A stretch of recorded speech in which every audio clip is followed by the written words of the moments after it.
Jadi tuan-tuan, Cik Dan ni menyeru pada anda semua pada anda semua, kalau boleh, bukan kalau boleh, bantulah secepat mungkin, seawal mungkin untuk Ibu Ella ini, untuk keperluan anak-anak dan untuk menyelamatkan rumah jalinan mesra jalinan kasih mesra, aku buat sendiri jalinan kasih ni untuk yelah, untuk anak-anak kita, untuk adik-adik kita, yang untuk meneruskan kehidupan diorang ni.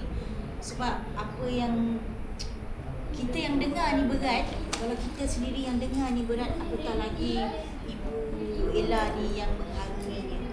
Jadi macam mana ibu saya ni dengan keadaan ibu tu sendiri, dengan anak-anak, saya tengok anak-anak ni dijaga dengan rapi dijaga dengan rapi. Kalau kita tengok diorang sihat walafiat, nampak happiness muka anak-anak.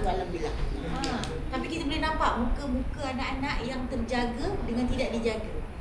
Macam mana hormat dia, macam mana air muka dia kan.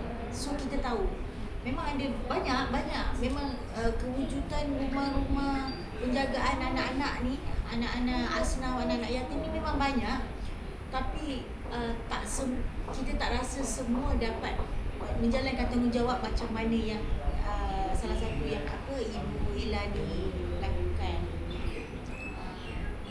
Pun saya doakan semoga sihat lah, kan nampak pun sihat, alhamdulillah. Tapi kita nak doakan lagi semoga sihat sebab dapat teruskan jaga anak-anak ni, sampai anak-anak ibu jaga pada kecil besar.